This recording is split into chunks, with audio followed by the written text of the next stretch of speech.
So I want to introduce the journey. This is not a typical event. I know we have a lot of events. This started for me in 2019. I was a mental health therapist. I started the Knoxville Happiness Coalition.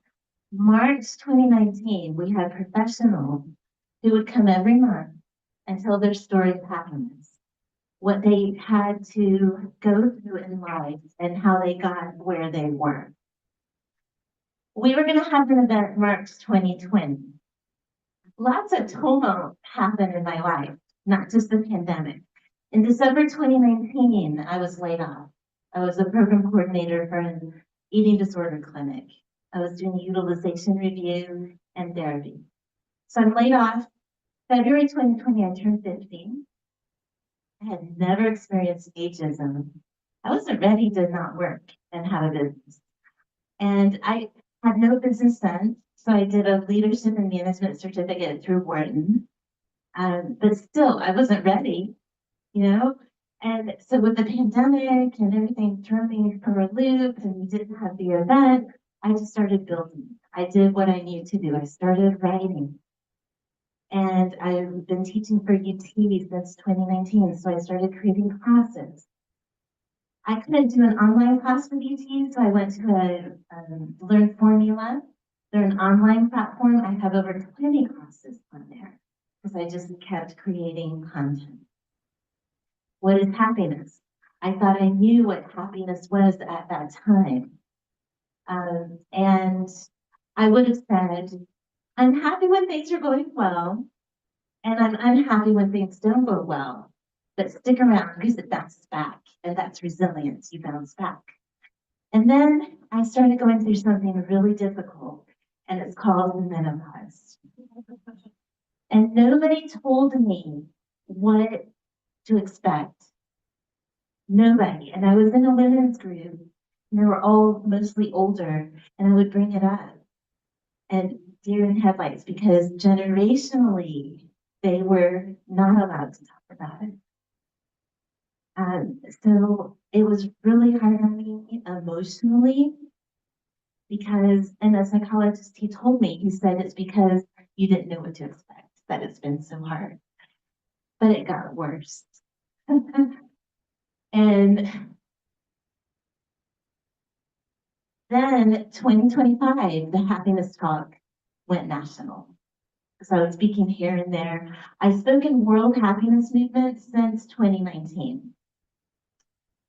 And when it went national, and I even spoke internationally, and that's where I met Ken Black. That's where we connected. I started having hot flashes really bad, like it got worse. And then I started having chronic pain. And so I'm holding ice even on the stage, and I'm going like this. And so I said, I have to be real with people. So I'm suffering, I'm in pain. 50% of our happiness is organic. So organically before this, I felt great. I was naturally happy. I'm sure I annoyed people. Okay, I was that happy. So now I'm at 50%, really sad for no reason, really anxious for no reason. I processed it with my doctor. And it's like, he said, it's not cognitive. I said, amazing things are happening. But I feel so, I could care less if I live or die. I told him that. But I don't think that way. It's just a feeling. Okay.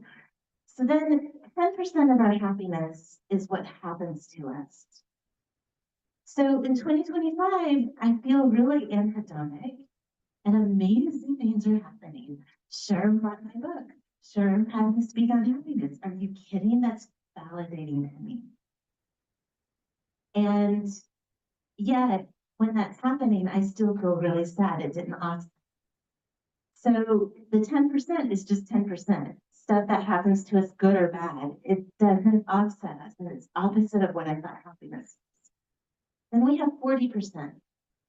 40% of happiness is up to us. It's the happiness habits, it's what I call it. We all call it something a little different, but it's micro habits. That's what we're going to learn today. That's what the program is around. Even AI, Mark Gregg understands a lot about this. So every day I'm like, what are you gonna do about that? And my mom is like, you put a lot of weight, move. And I'm like, Sierra, move. And so there's just a whole story behind that. Um, but that's what I learned about happiness. So then I was like, it's time.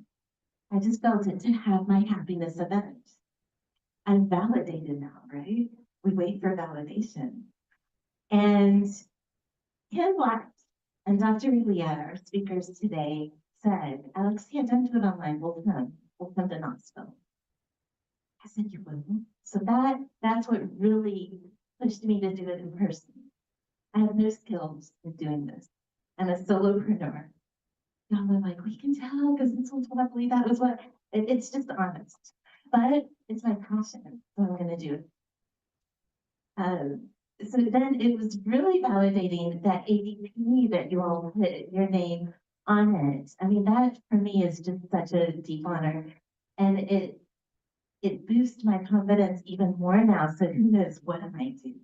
Yeah, I'm just a wild woman in happiness.